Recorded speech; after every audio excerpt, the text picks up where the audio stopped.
ਕਾਨੂੰਨ ਅਤੇ ਸਿੱਖ। ਹਿੰਦੂ ਸੱਜਣ ਹੁਣ ਸਿੰਘ ਜੀ ਨਾਲ ਇੱਕ ਹੋਰ ਨੁਕਤੇ ਤੋਂ चर्चा करने ਲਈ आखन लगे। अच्छा, अगर आपकी बात मान के मैं ये जान भी लूं कि आप बाकी सभी तरह से हमसे अलग हैं, लेकिन फिर भी नीति के विचार करने से हम आपको अलग नहीं मानते हिंदुओं से, क्योंकि सिखों के लिए कोई अलग से सिख लॉ है ही नहीं, बल्कि सभी को हिंदू कानून के मुताबिक ही फैसले लेने पड़ते हैं और सभी सिखों को हिंदू लॉ के मुताबिक ही चलना पड़ता है। इसलिए सिख हिंदुओं से अलग नहीं हो सकते। सिंह जी कहने लगे, भाई तुहाडा हिंदू लॉ जो धर्म शास्त्र अनुसार असल कानून है, अजकल किते भी वरत्या नहीं जाता,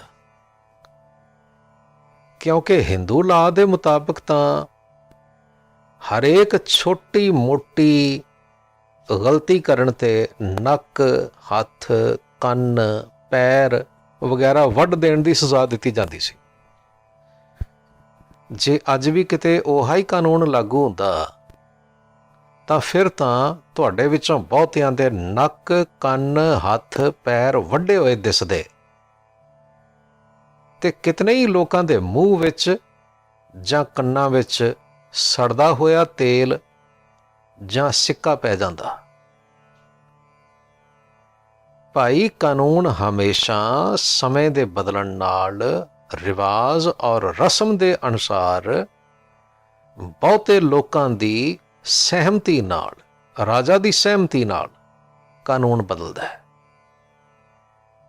ਜਿਵੇਂ ਕਿ ਤੁਸੀਂ ਅੱਜ ਕੱਲ ਹਿੰਦੂ ਕਾਨੂੰਨ ਸਮਝਦੇ ਹੋ, ਸਿੱਖਾਂ ਦੇ ਬਹੁਤੇ ਫੈਸਲੇ ਵੀ ਰਿਵਾਜ਼ ਅਨੁਸਾਰ ਹੀ ਹੁੰਦੇ ਨੇ। ਇਸ ਲਈ ਇਸ ਨੂੰ ਕਸਟਮਰੀ ਲਾ ਆਖੀਦਾ ਹੈ। ਜਿਹੜਾ ਕਸਟਮਰੀ ਲਾ ਹੈ ਨਾ, ਉਹ ਸਿਰਫ ਚੱਲਦਾ ਹੋਇਆ ਕਾਨੂੰਨ ਹੈ। ਤੁਹਾਨੂੰ ਇਹ ਵੀ ਪਤਾ ਹੋਣਾ ਚਾਹੀਦਾ ਹੈ ਕਿ ਹਿੰਦੂ, ਈਸਾਈ, ਮੁਸਲਮਾਨ ਆਦਿਕ ਲੋਕਾਂ ਨੇ ਆਪਣਾ ਧਰਮ ਬਣਾਉਂਦਿਆਂ ਹੀ ਵਿਵਹਾਰਕ ਕਾਨੂੰਨ ਨਹੀਂ ਬਣਾ ਲਏ, ਬਲਕਿ ਇਹਨਾਂ ਦੀਆਂ ਧਰਮ ਪੁਸਤਕਾਂ ਵੀ ਬਹੁਤ ਦੇਰ ਬਾਅਦ ਲਿਖੀਆਂ ਗਈਆਂ। ਫਿਰ ਜਿਵੇਂ ਜਿਵੇਂ ਸਮੇਂ ਅਨੁਸਾਰ ਕਾਨੂੰਨ ਦੀ ਲੋੜ ਪਈ, ਉਵੇਂ ਉਵੇਂ ਕਾਨੂੰਨ ਦੇ ਜਾਣਨਹਾਰ ਲੋਕਾਂ ਨੇ ਨੀਤੀ ਦਾ ਪ੍ਰਬੰਧ ਬਣਾ ਦਿੱਤਾ। ਇਸੇ ਤਰ੍ਹਾਂ ਹੌਲੀ ਹੌਲੀ ਇੱਕ ਦਿਨ ਆ ਜਾਏਗਾ ਜਦੋਂ ਸਿੱਖ ਲਾ ਵੀ ਅਲੱਗ ਤਿਆਰ ਹੋ ਜਾਏਗਾ। ਗੁਰਬਾਣੀ ਤੇ ਰਹਿਤਨਾਮਿਆਂ ਵਿੱਚੋਂ ਸਿੱਖਾਂ ਦਾ ਕਾਨੂੰਨ ਪਹਿਲਾਂ ਹੀ ਲਿਖਿਆ ਗਿਆ, ਜੋ ਸਮੇਂ ਅਨੁਸਾਰ ਆਉਣ ਵਾਲੇ ਸਮੇਂ ਵਿੱਚ ਲਾਗੂ ਵੀ ਹੋ ਜਾਏਗਾ। ਪਰ ਤੁਹਾਡੀ ਇਹ ਸ਼ੰਕਾ ਕਿ ਹਿੰਦੂ ਕਾਨੂੰਨ ਮੁਤਾਬਕ ਸਿੱਖ ਚੱਲ ਰਹੇ ਨੇ, ਇਸ ਨੂੰ ਦੂਰ ਕਰਨ ਦੇ ਲਈ ਸਰ ਲੈਪਲ ਗ੍ਰਿਫਨ, ਜੋ ਇਸ਼ਾਰੇ ਨਾਲ ਸਿੱਖ ਲਾ ਬਣਾ ਦੇਣ ਦੇ ਲਈ ਪ੍ਰੇਰਣਾ ਕਰਦੇ ਜਾਪਦੇ ਨੇ, ਤੇ ਇਹ ਵੀ ਸਪਸ਼ਟ ਵਰਣਨ ਕਰਦੇ ਨੇ ਕਿ ਸਿੱਖਾਂ ਵਾਸਤੇ ਹਿੰਦੂ ਲਾ ਵਰਤਣਾ ਅਯੋਗ ਹੈ। ਸਰ ਲੈਪਲ ਗ੍ਰਿਫਨ ਨੇ ਦੀ ਰਾਜਾਸ ਆਫ ਦੀ ਪੰਜਾਬ ਦੇ ਪੇਜ 338 ਤੇ ਲਿਖਿਆ, The Sikhs had abandoned the Hindu faith, and with it the system of law, which is the basis of that faith and which was inseparable from it. For 150 years they had been governed as far as chiefships were concerned by another code altogether, and it was as reasonable for them to refer to Manu and the Shastras as the source of legal authority as it would have been for Mohammedans who had embraced Sikhism to appeal to the Shara। ਭਾਈ ਜਿਸ ਦਾ ਮਤਲਬ ਇਹ ਸੀ ਕਿ ਸਿੱਖਾਂ ਨੇ ਹਿੰਦੂ ਧਰਮ ਛੱਡ ਦਿੱਤਾ ਹੈ, ਇਸ ਲਈ ਉਹਨਾਂ ਤੇ ਹਿੰਦੂਆਂ ਦਾ ਕਾਨੂੰਨ ਵੀ ਉਸੇ ਤਰ੍ਹਾਂ ਹੀ ਨਾਲ ਛੱਡ ਦਿੱਤਾ ਗਿਆ। ਅੱਜ ਸਿੱਖਾਂ ਲਈ ਹਿੰਦੂ ਕਾਨੂੰਨ ਦਾ ਹਵਾਲਾ ਦੇਣਾ ਉਸੇ ਤਰ੍ਹਾਂ ਜਿਵੇਂ ਕੋਈ ਮੁਸਲਮਾਨ ਸਿੱਖ ਬਣ ਕੇ ਵੀ ਮੁਹੰਮਦੀ ਕਾਨੂੰਨ ਦਾ ਹਵਾਲਾ ਦੇਵੇ। ਹਿੰਦੂ ਸੱਜਣ ਇਹਨਾਂ ਗੱਲਾਂ ਤੋਂ ਔਖੇ ਤੇ ਬੜੇ ਨੇ, ਪਰ ਫਿਰ ਵੀ आखन लगे, अच्छा मैं आप सभी की बातों को समझ के ये बात मान लेता हूं कि आप हिंदू नहीं, लेकिन फिर भी सोचो कि आप सिख लोगों का हिंदुओं से अलग होना ये लाभकारी ना होगा। सबसे पहली बात तो ये कि इस तरह सोचने से कि सिख हिंदुओं से अलग हैं, आपस में दुश्मनी का भाव बनता है। दूसरे, सिख लोगों की तो शुरू से ही संख्या बहुत कम रही, इसलिए सिख अगर हिंदू कौम से, जो इस समय बहुत बड़ी संख्या में इस भारत भर में विराजमान है, अगर ये सिख हिंदू कौम से अलग हो जाएं तो बहुत भारी हानि उठाएंगे। देखो, समझदार लोगों का कहना है कि जब तक हो सके सभी को अपनी संख्या और अपना बल बढ़ाना चाहिए। सिंह जी कहने लगे, प्यारे हिंदू वीर, ये गल तुसीं ਬਹੁਤੀ ਡੂੰਘੀ ਵਿਚਾਰ ਨਾਲ ਜਾਂ ਪੁਰਾਣੇ ਇਤਿਹਾਸ ਨੂੰ ਸਮਝ ਕੇ ਨਹੀਂ ਕਰ ਰਿਹਾ। ਦੇਖੋ, ਦੁਨੀਆ ਦੀ ਕੋਈ ਵੀ ਕੌਮ ਸੰਸਾਰ ਉੱਤੇ ਸੁਤੰਤਰ ਹੋਣ ਤੋਂ ਬਿਨਾਂ ਪੂਰੀ ਉન્નਤੀ ਨਹੀਂ ਕਰ ਸਕਦੀ। ਜਦੋਂ ਤੱਕ ਕੋਈ ਕੌਮ ਕਿਸੇ ਹੋਰ ਕੌਮ ਦੀ ਸ਼ਾਖ ਬਣ ਕੇ ਰਹੀ, ਉਦੋਂ ਤੱਕ ਗੁਲਾਮੀ ਦੀ ਹਾਲਤ ਵਿੱਚ ਰਹੀ ਔਰ ਵਾਧੇ ਦੀ ਬਜਾਏ ਘਾਟਾ ਹੁੰਦਾ ਗਿਆ। ਭਾਵੇਂ ਕੋਈ ਸ਼ੱਕ ਨਹੀਂ ਕਿ ਗੁਰੂ ਸਾਹਿਬ ਨੇ ਸਾਨੂੰ ਸ਼ੁਰੂ ਤੋਂ ਹੀ ਏਕਤਾ ਔਰ ਪ੍ਰੇਮ ਦਾ ਉਪਦੇਸ਼ ਦਿੱਤਾ, ਜਿਸ ਨੂੰ ਅਸੀਂ ਕਦੇ ਵੀ ਨਹੀਂ ਵਿਸਾਰਦੇ ਤੇ ਨਾ ਵਿਸਾਰ ਸਕਦੇ ਹਾਂ, ਕਿਉਂਕਿ ਅਸੀਂ ਸਦਾ ਹੀ ਆਪਣੇ ਗੁਆਂਢੀ ਲੋਕਾਂ ਨਾਲ ਬਿਲਕੁਲ ਭਰਾਵਾਂ ਵਰਗਾ ਪਿਆਰ ਹੀ ਕਰਦੇ ਹਾਂ ਤੇ ਉਹਨਾਂ ਦੀ ਹਾਨੀ ਜਾਂ ਲਾਭ ਨੂੰ ਆਪਣਾ ਹਾਨੀ ਜਾਂ ਲਾਭ ਜਾਣਦੇ ਹਾਂ।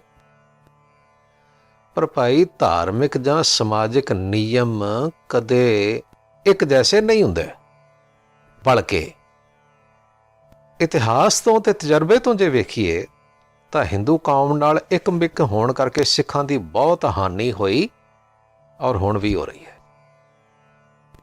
ਜਿਵੇਂ ਸਭ ਤੋਂ ਪਹਿਲੀ ਗੱਲ, ਮਹਾਰਾਜਾ ਰਣਜੀਤ ਸਿੰਘ ਦੇ ਰਾਜ ਵੇਲੇ ਬਹੁਤ ਸਾਰੇ ਹਿੰਦੂ ਖਾਨਦਾਨ ਜੋ ਸਿੱਖ ਰੂਪ ਵਿੱਚ ਹੋ ਗਏ।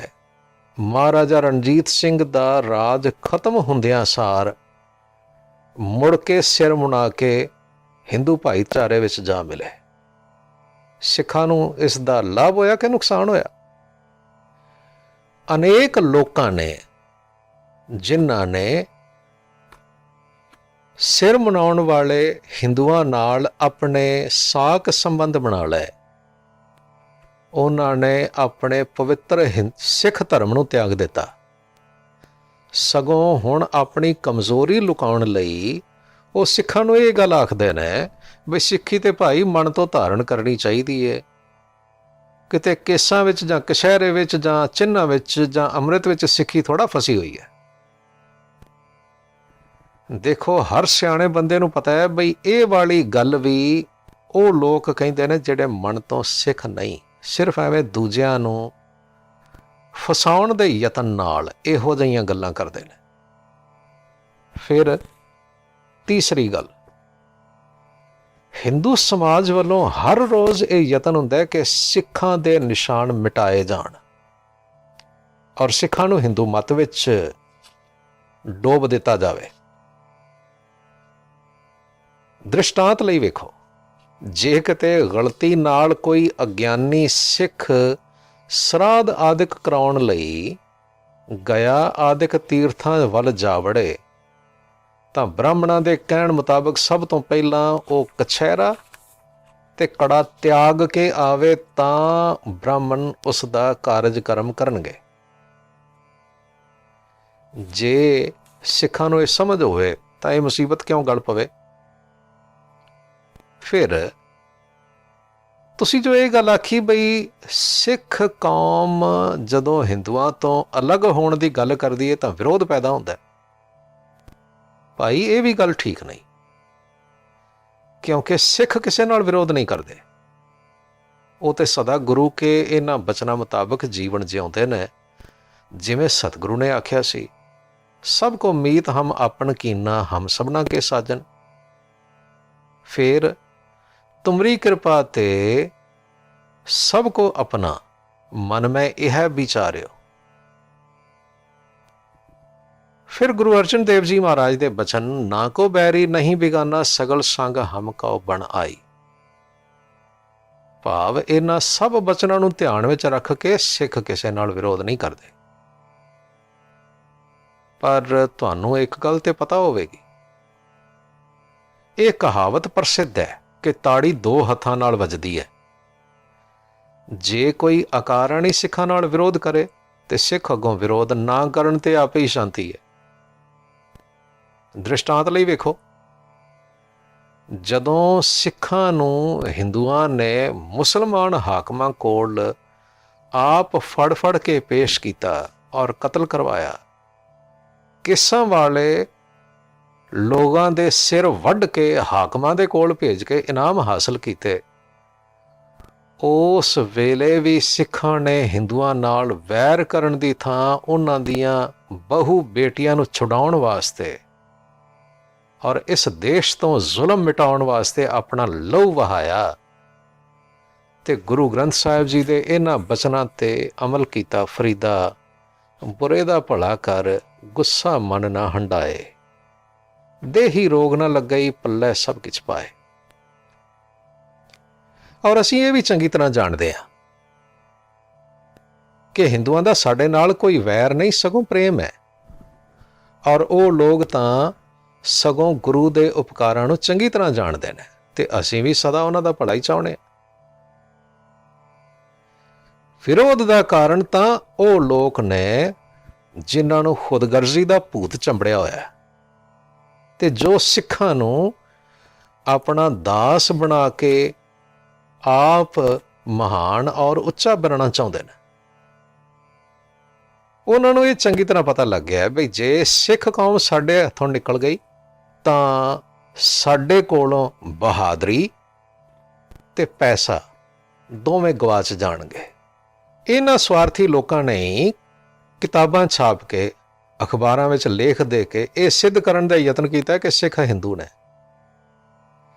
ਭਲਾ ਕੋਈ ਵਿਚਾਰਵਾਨ ਸੋਚੇ, ਜੇ ਸਿੱਖ ਆਪਣੇ ਆਪ ਨੂੰ ਅਹਿੰਦੂ ਕਹਿੰਦੇ ਨੇ ਤਾਂ ਇਸ ਗੱਲ ਵਿੱਚ ਕਿਸੇ ਦਾ ਕੀ ਵਿਗੜਦਾ? ਹਾਂ, ਝਗੜਾ ਤੇ ਤਾਂ ਹੋਵੇਗਾ ਨਾ ਬਈ ਜੇ ਸਿੱਖ ਹਿੰਦੂਆਂ ਨੂੰ ਇਹ ਕਹਿਣ ਕਿ ਤੁਸੀਂ ਹਿੰਦੂ ਨਹੀਂ।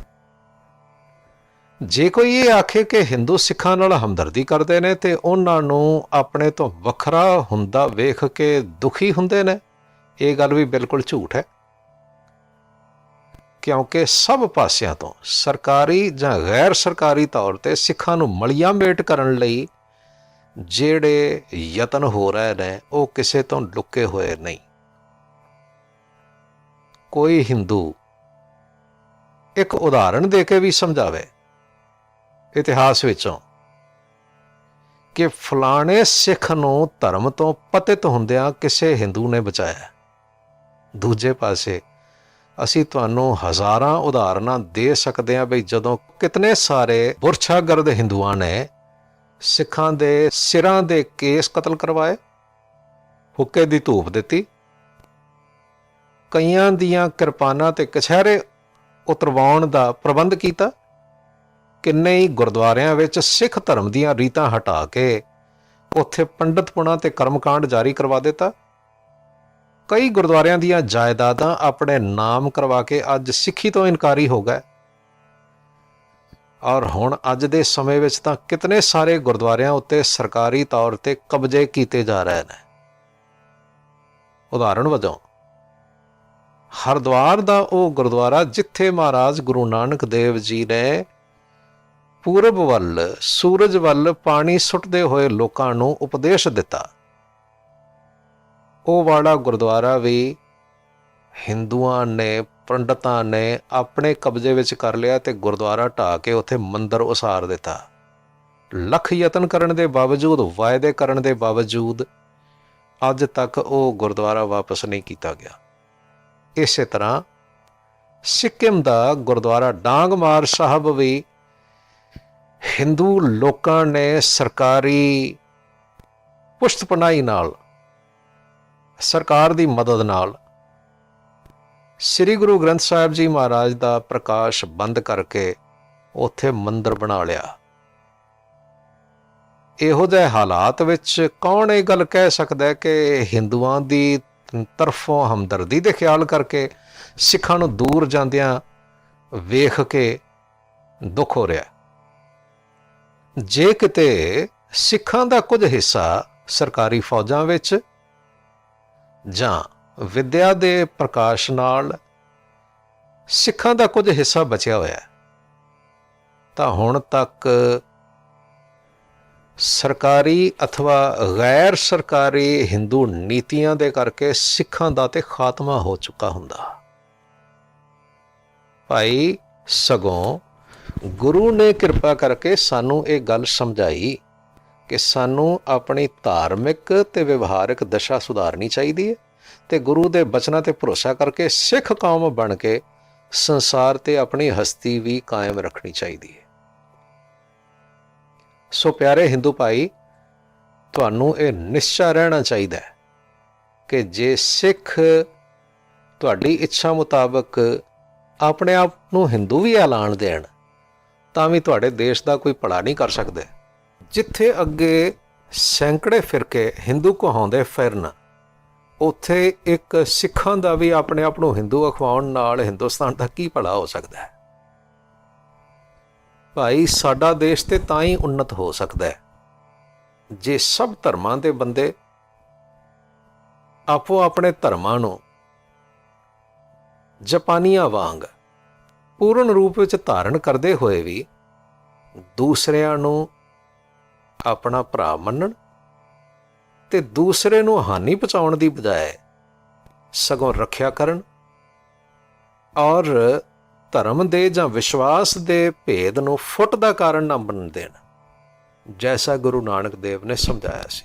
ਸੋ ਹੇ ਗੁਰੂ ਨਾਨਕ ਪੰਥੀ ਮੇਰੇ ਭਾਈਓ, ਸਾਨੂੰ ਇਹ ਭਰੋਸਾ ਹੈ ਕਿ ਤੁਸੀਂ ਇਹ ਸਾਰੇ ਬਚਨ ਸੁਣ ਕੇ ਨਿਰਸੰਦੇਹ ਜਾਣੋਗੇ ਕਿ ਹਮ ਹਿੰਦੂ ਨਹੀਂ, ਔਰ ਇਸ ਦੇ ਨਾਲ ਹੀ ਆਪਣੇ ਸਭ ਦੇਸ਼ ਭਰਾਵਾਂ ਨਾਲ ਪਿਆਰ ਕਾਇਮ ਰੱਖਦਿਆਂ ਹੋਇਆਂ ਸਭ ਨੂੰ ਆਪਣੇ ਭਰਾਵਾਂ ਵਾਂਗ ਜਾਣੋਗੇ।